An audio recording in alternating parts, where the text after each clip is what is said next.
Sir, Gandhi परिवार को अपनी जीत को लेकर भी वो कॉन्फिडेंट नहीं है। वायनाड में राहुल गांधी अपनी जीत को लेके कॉन्फिडेंट नहीं है। उन्हें रायबरेली से भी डर लग रहा है।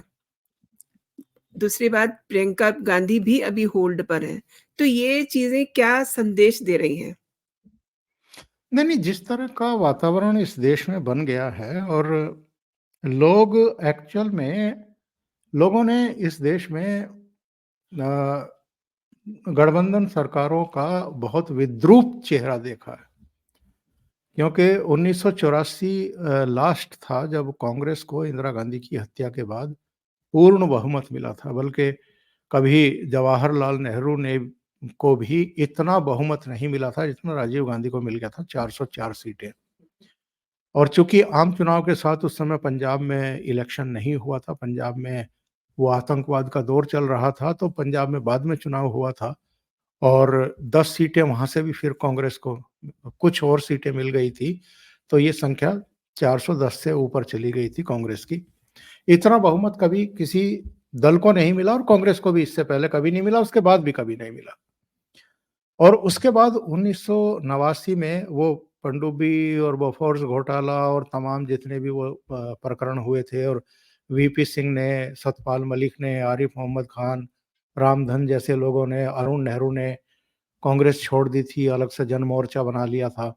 और फिर एक जनता दल का गठन हुआ जिसमें देवीलाल भी थे, जिसमें अजीत सिंह भी थे, जिसमें भारतीय जनता पार्टी का भी समर्थन हो गया था, दूसरे लोगों का भी हो गया था, और विश्वनाथ प्रताप सिंह 1989 में प्राइम मिनिस्टर बन गए। लेकिन वो भी गठबंधन सरकार थी।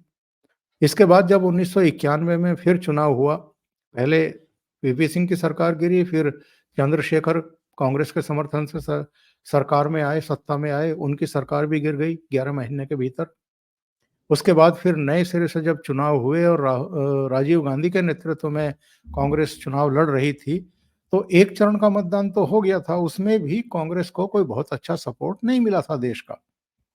और दूसरे चरण का जब चुनाव प्रचार हो रहा था, तो तमिलनाडु में श्री पेरम्बदूर में लिट्टे के आतंकवादियों ने राजीव गांधी की हत्या कर दी थी। मैं तो पेरम्बदूर गया हुआ हूँ, जब तमिलनाडु के दौरे पर गया था। तो उसके बाद थोड़ा बहुत सहानुभूति कांग्रेस के लिए उमड़ी दूसरे दौर के मतदान में, फिर भी उनको बहुमत नहीं मिला था और पीवी नरसिम्हा राव एक अल्पमत सरकार का नेतृत्व करते रहे 5 साल तक।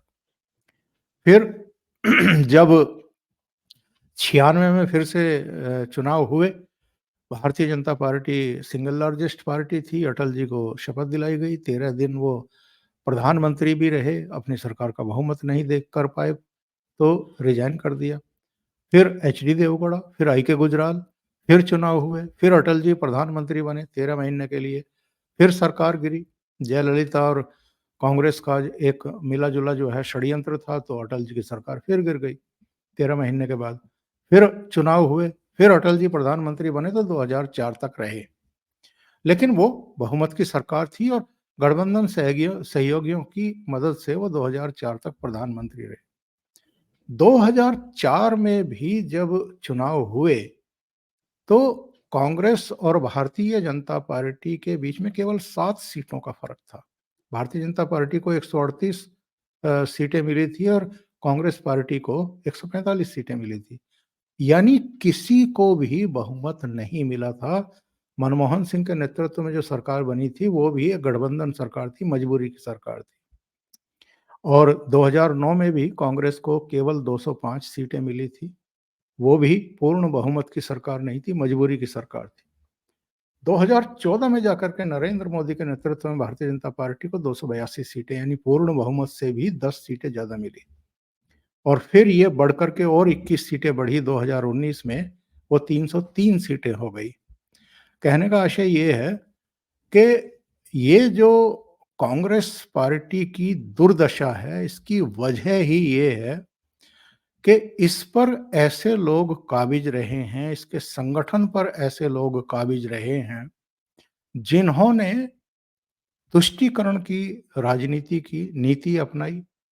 और जो देश की बहुसंख्यक आबादी है, यानी हिंदू, सनातन जो समर्थक हैं या सनातन प्रेमी हैं या सनातन धर्म को मानने वाले लोग हैं, उनकी पूरी तरीके से अनदेखी की, अपमानित किया उनको समय-समय पर।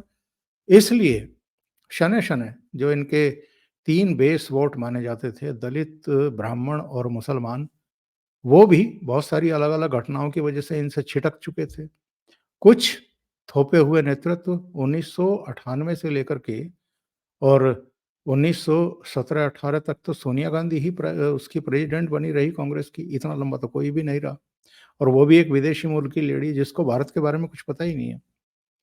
तो कांग्रेस का तो सत्यानाश होना ही था। जो आपका सवाल था कि राहुल गांधी अमेठी से लड़ेंगे कि नहीं लड़ेंगे, प्रियंका वाड्रा रायबरेली से उनका मन जम पा रहा है कि नहीं जम पा रहा है, कि जीत भी पाएंगी कि नहीं जीत पाएंगी, और राहुल गांधी वायनाड को लेकर भी ऊहापोह में थे, लेकिन वहां से उन्होंने नॉमिनेशन दाखिल कर दिया। तो देखिए, जो हालात इस समय बन गए हैं और जो कांग्रेस की भी अंदरूनी हालात हैं, सारे छत्तीसगढ़ को छोड़ करके सारे दक्षिण भारत के राज्यों के ही उम्मीदवार क्यों घोषित किए हैं इन्होंने? उत्तर भारत के राज्यों के उम्मीदवार घोषित क्यों नहीं किए? क्योंकि उत्तर भारत में कहीं भी, किसी भी राज्य में कांग्रेस को कोई उम्मीद नहीं है। राजस्थान में 25 की 25 सीटें भारतीय जनता पार्टी जीतती रही। 24 भारतीय जनता पार्टी ने जीती थी, 1 बेनीवाल ने जीती थी। मध्य प्रदेश की छिंदवाड़ा को छोड़ कर के सभी सीटें भारतीय जनता पार्टी ने जीती थी। छत्तीसगढ़ की 2 को छोड़ कर के सारी भारतीय जनता पार्टी ने जीती थी। झारखंड की भी 3 को छोड़ कर के सारी बीजेपी ने जीती। उत्तर प्रदेश की 80 में से 64 सीटें बीजेपी उनके सहयोगियों ने जीती। उत्तराखंड सारी सीटें, हिमाचल सारी सीटें, हरियाणा सारी सीटें, दिल्ली सारी सीटें। तो उत्तर भारत के किसी भी राज्य में कांग्रेस को पता है कि हमारा खाता नहीं खुलेगा, और यही वजह है क्योंकि सोनिया गांधी जानती थी कि इस बार रायबरेली में भी वो सुरक्षित नहीं है, जीत नहीं पाएंगी। 2019 में जरूर जीत गई थी, इसलिए राज्यसभा चली गई कि वहां ठीक रहेगा। 6 साल की अब सीट पक्की हो गई है और 10 जनपद बंगला भी मेरे पास बना रहेगा। लोकसभा का चुनाव लड़ूंगी तो कहीं ऐसा ना हो कि 10 जनपद खाली करना पड़े। जी, तो इसलिए राज्यसभा चली गई चुपचाप, गर्दन नीची करके। बेटे को गलतफहमी है अपने बारे में, वो गलतफहमी 2 बार तो निकल चुकी है, 2014 और 2019 में। इस बार तो तगड़े तरीके से निकलेगी वो गलतफहमी दिमाग में से, कि तुम जो हो नहीं अगर वो शो करते हो, जिसका ज्ञान नहीं अगर उसका ज्ञान तुम लोगों को बांटते फिरते हो, तो लोग अब इतने नासमझ भी नहीं हैं, इतने मूर्ख भी नहीं हैं कि आपके दिए हुए ज्ञान पर भरोसा करेंगे। जो कुछ हुआ है पिछले 10 साल में वो लोगों के सामने है। आजकल तो सोशल मीडिया का ज़माना है। सब जानते हैं कि भई कोई भी अगर मिथ्या जानकारी प्रधानमंत्री के स्तर पर भी दी जाएगी तो वो भी एक्सपोज़ हो जाएँगे। तो इसलिए किसी की हिम्मत नहीं है कि वो गलत इन्फॉर्मेशन दे और गलत इन्फॉर्मेशन के बेस पर चुनाव जीतने की हिमाकत करे। और यही वजह है कि पहली सूची में अगर प्रियंका गांधी वाड्रा का भी नाम रायबरेली से नहीं आया है, इसका मतलब सीधा-सा ये है कि वो भी डरी हुई हैं, पूर्णतः आश्वस्त नहीं हैं कि रायबरेली की सीट उनकी मम्मी ने जो खाली की है, वहाँ से वो जीत भी पाएँगे। और मुझे लगता है कि जो भी कांग्रेस की दूसरी लिस्ट आएगी, वो देखना भी और उसको समझना और उसके बाद फिर उसको विश्लेषित करना भी बड़ा दिलचस्प होने वाला है। सही कहा आपने। एक और नया डेवलपमेंट है, आंध्र प्रदेश में शनिवार को भाजपा, तेलुगु देशम पार्टी और जनसेना पार्टी के बीच में गठबंधन पर सहमति बन गई है और टीडीपी के सुप्रीमो जो हैं, चंद्रबाबू नायडू, उनका ये मानना है कि आंध्र प्रदेश पूरी तरह से बर्बाद हो गया। अब ये जो गठबंधन होगा इससे बहुत कुछ फ़ायदा मिलने वाला है। तो मैं इनफैक्ट ये जानना चाहती हूँ आपसे कि इसमें बीजेपी का गणित क्या है? हालाँकि ये रीजॉइनिंग है, इससे पहले भी वो कभी साथ रह चुके हैं। नहीं, सर 2019 के चुनाव से कुछ महीने पहले चंद्रबाबू नायडू के दिमाग खराब हुए थे। गर्मी आ गई थी दिमाग में, उनको गलतफ़हमी थी क्योंकि उस समय मुख्यमंत्री थे और वो स्पेशल स्टेटस माँग रहे थे। कि जी, आंध्र प्रदेश को स्पेशल स्टेटस दीजिए और चूँकि उनको अलग राजधानी बनानी थी, उसके लिए भी चाह रहे थे कि केंद्र ही उसका पूरा खर्चा उठा दे। तो प्रधानमंत्री नरेंद्र मोदी एक सुलझे हुए लीडर हैं। उनको पता है कि स्पेशल स्टेटस का क्राइटेरिया क्या होता है, किन स्टेट को वो स्पेशल स्टेटस का दर्जा दे सकते हैं। अगर आज आप आंध्र प्रदेश को दे दोगे या बिहार को दे दोगे नीतीश कुमार के कहने पर, तो फिर जो दूसरे राज्य हैं, उनकी क्या गलती है? वो भी ऐसी माँग उठाएँगे। तो ये एक असीमित एक चीज़ जो है वो चल निकलेगी और उसके बाद जो राजनीतिक संकट खड़े होंगे उसका कोई आर-पार दूर-दूर तक दिखाई नहीं देगा।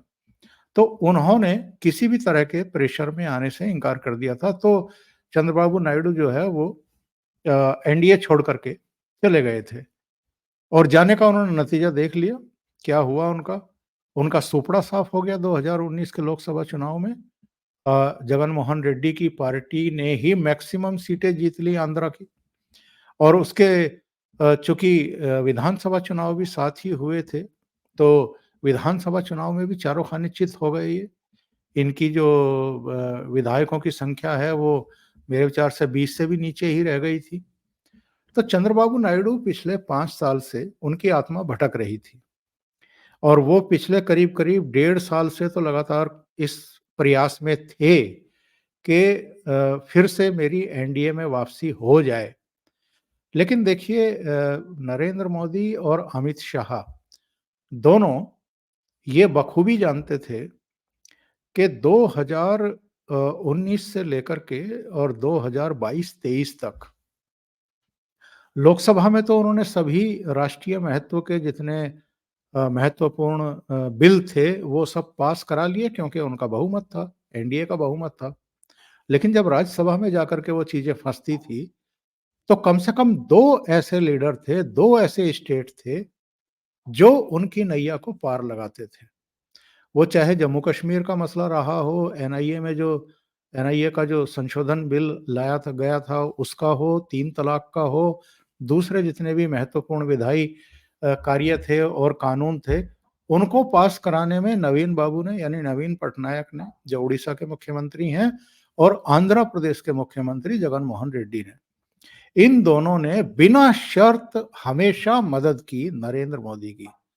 कि आप राज्यसभा में हम आपके साथ खड़े हैं, भले ही आपका बहुमत वहाँ नहीं है, लेकिन कोई भी राष्ट्रीय महत्व का बिल रुकेगा नहीं। और कांग्रेस ने और उसके सहयोगी दलों ने कोई कसर नहीं छोड़ी, हर विधायी कार्य में बाधा बनने की और हंगामे करने की। तो ऐसे में नरेंद्र मोदी भी और अमित शाह भी चाहते थे कि आंध्र का जो मुख्यमंत्री और जो पार्टी हमारे काम आई है पिछले 5 साल, कम से कम उनको डिच ना किया जाए। लेकिन इधर जो सर्वे आए हैं, इधर जो ओपिनियन पोल आए हैं और जो आंध्र प्रदेश से ज़मीनी जो फीडबैक मिल रहे हैं, उससे पता चल रहा है कि इधर जगन मोहन रेड्डी की लोकप्रियता में कमी आई है और चंद्रबाबू नायडू की पार्टी को फिर से लोगों का समर्थन मिल रहा है। दूसरी बात ये है कि आंध्र प्रदेश में भारतीय जनता पार्टी भी कोई बड़ी ताकत नहीं है, कभी रही भी नहीं है। तेलंगाना में ज़रूर उसको अच्छे वोट मिलते रहे हैं और पिछली बार 3 या 4 सीटें भी मिल गई थी लोकसभा की, पर आंध्र प्रदेश में उसका खाता नहीं खुला था। तो उसको लगा कि फिर से अगर चंद्रबाबू नायडू साथ आना चाहते हैं, जो पहले भी साथ रह चुके हैं, तो फिर कोई दिक्कत नहीं है, ले लेना चाहिए। और मुझे लगता है कि फिर से वो आ रहे हैं, तो भारतीय जनता पार्टी की जो शुरुआत है, 8 लोकसभा क्षेत्रों में वो चुनाव लड़ने जा रही है, वो ठीक ही है, गलत नहीं है। तो इस तरीके से मतलब टक्कर खाने के बाद, अपनी गलतफ़हमी निकालने के बाद चंद्रबाबू नायडू आ रहे हैं, तो मुझे लगता है कि अगले 5 साल ठीक ही रहेंगे और कान दबा कर के ही रहेंगे।